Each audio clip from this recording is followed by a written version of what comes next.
So for this learning module, we'll look at problem 548 from the homework.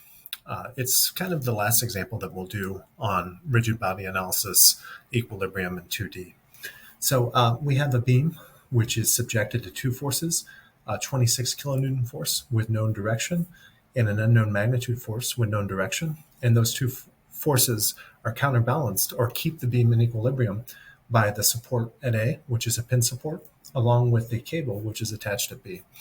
And what we want to know is, I believe this is 80 kilonewtons for some reason when I print these from the MyLab, it omits some of the parameters that it varies. So some of you might have not had 80 kilonewtons for this. That's okay. It just tries to vary them, pretending that if it changes the number that you're unable to cheat, even though you could just scale the numbers yourselves if you had the solutions, but makes it a little more difficult, I guess. So what we want to determine is basically if this rope has a limited rating, particularly if we know that its tension can exceed 80 kilonewtons, how much additional applied load can we apply at point B? And if we think about what's going on before we actually do this problem, if you notice the two supports are the cable and the pin at A. The pin at A can't prevent rotation about A. So what this rope is having to do is basically counterbalance the tendency of the vertical components of both applied forces, vertical component of this, vertical component of this.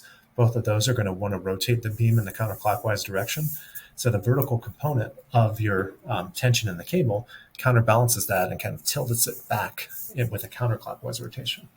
So the first step of anything, even a problem like this, which is a little bit more complicated, or a simplistic problem where you're just trying to find the reactions, not necessarily do any analysis, is draw a free body diagram.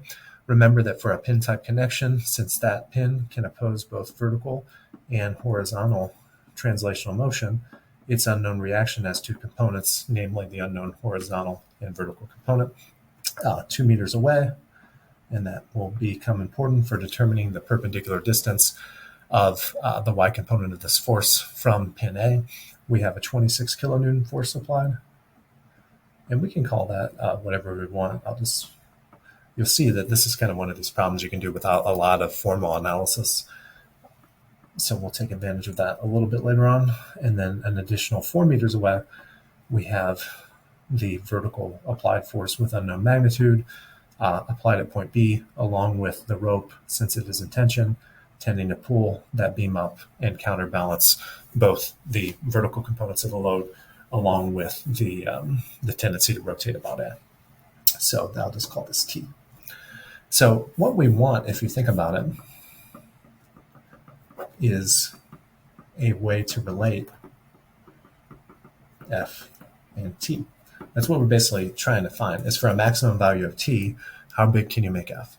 So when we think about then either just kind of the physical intuition behind the loading of this beam, or kind of from a mathematical point of view, what we're curious is, can we enforce any of the equilibrium conditions about a point such that we get an equation that involves both the magnitude of this force and the magnitude of that force? And it's kind of related to what I said at the beginning. If we think about the tendency of all of the forces exerted on this beam to rotate at about A, well, clearly the two reactions at A will contribute to rotation about A because their line of action passes through A. In addition, notice this infinitesimally thin assumption to neglect the thickness of the beam. The reason you need that is if you decompose the 26 kilonewton force into a vertical and horizontal component, if the beam were infinitesimally thin, then that horizontal component would pass directly through A. So the horizontal component won't contribute to rotation about A either. That same argument shows you that the horizontal component of the tension doesn't contribute to rotation about A either.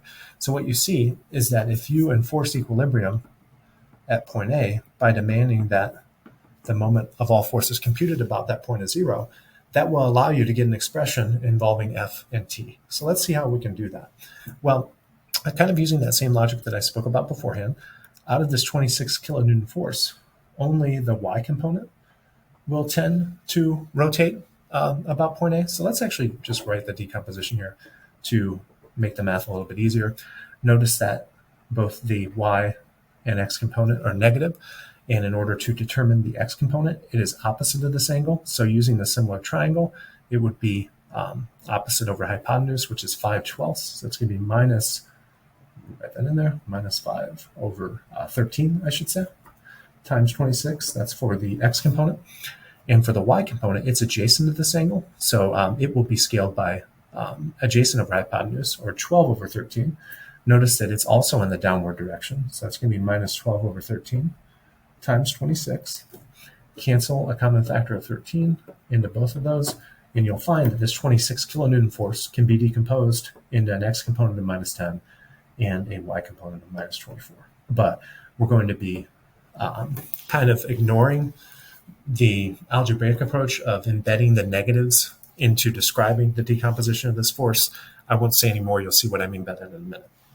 So when we consider the tendency of each force to induce rotation about A, we've said that the horizontal component of this 26 kilonewton force won't contribute because its line of action would go directly through A if the beam were negligibly thick.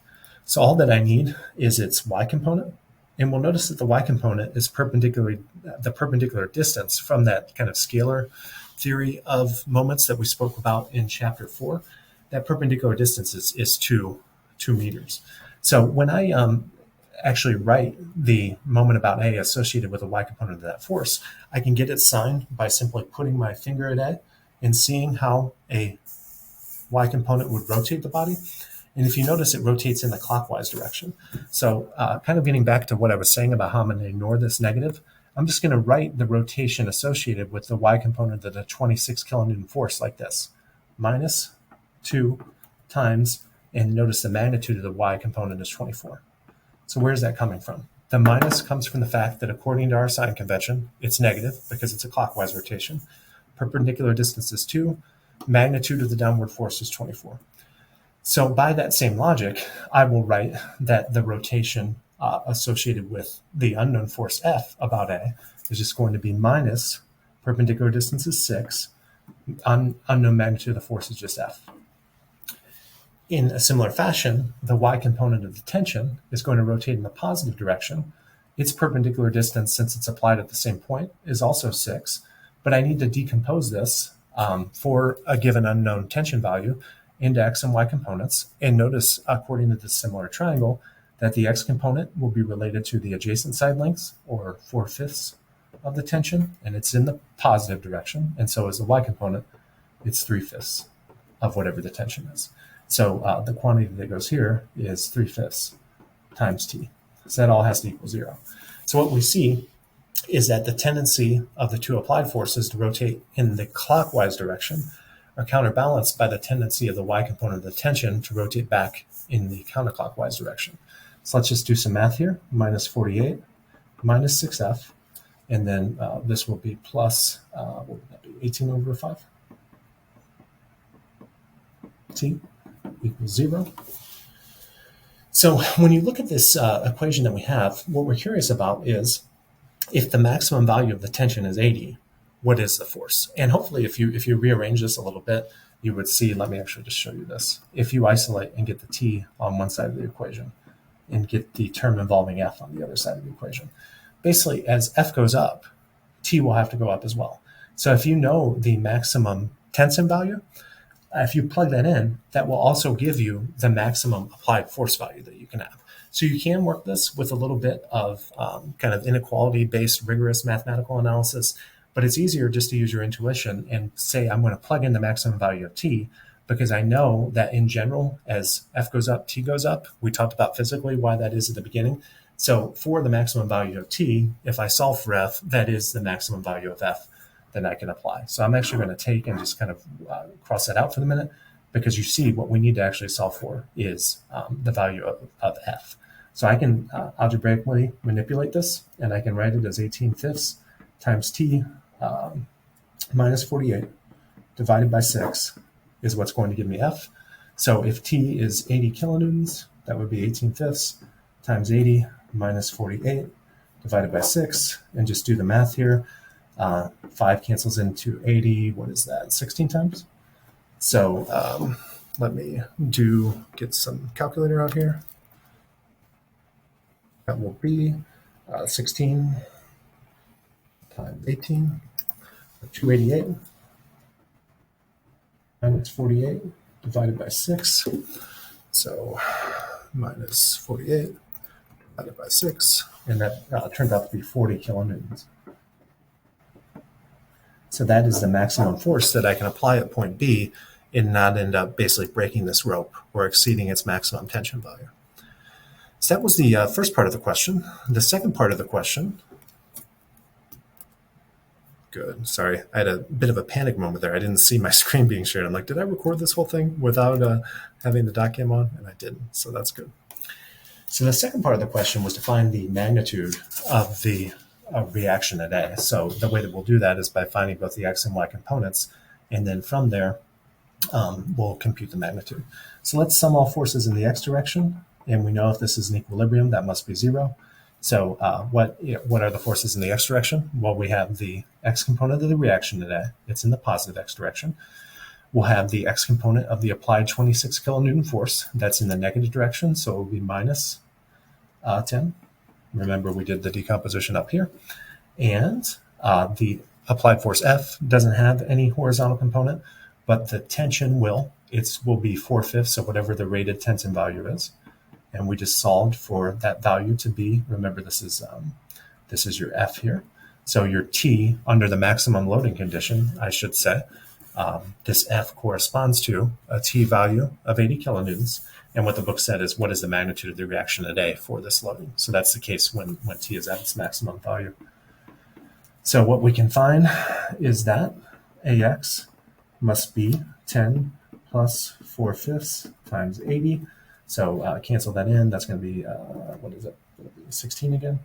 So 16 times 4 is 64, plus 10 is 74 kilonewtons.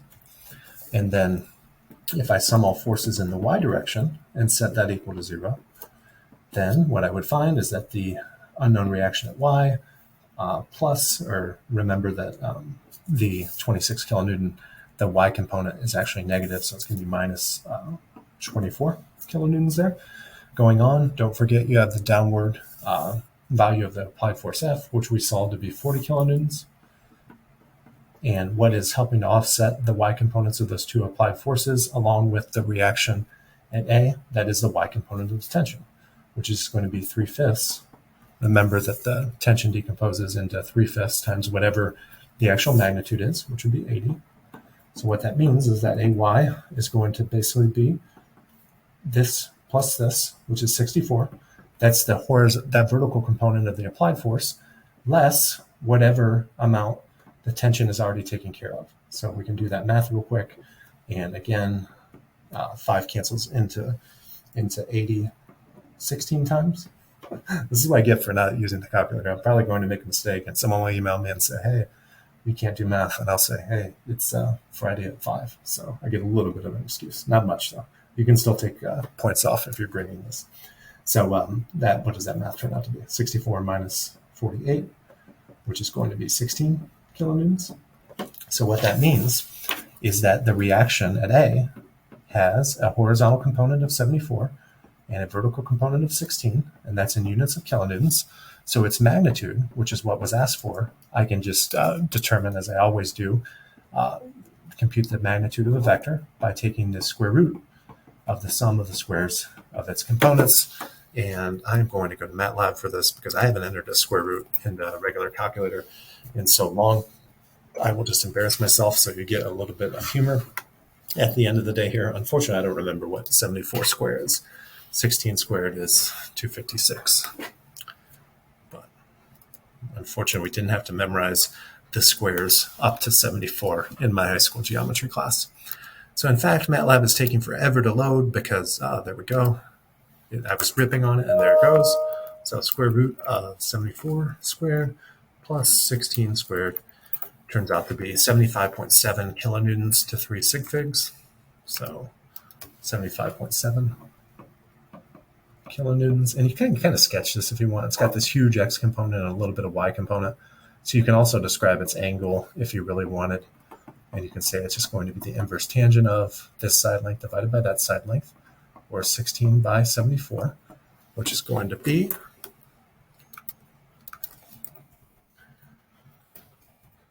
a small angle, and it is 12.2 to 3 sig figs. So hopefully that is pretty helpful for you. As I mentioned, this chapter, the way it works is if you have a good grasp of everything that we've covered today. And particularly if you can do a nice job on chapter 4, where we kind of dealt with the cross product and dealt with computing moments and understanding what they are and that sort of thing, I think you will find that this chapter is pretty easy. It's a matter of working enough example problems to be able to see all of the different kind of permutations that they can throw at you. So since we only have a couple weeks left, the way that I'm going to handle that is just be sure to watch the practice exam videos that I do, along with the problems that I did for the 2 examples within the learning modules. And don't be surprised if for the exam you see at least one, if not both, of the problems from the exam coming from those actual problems.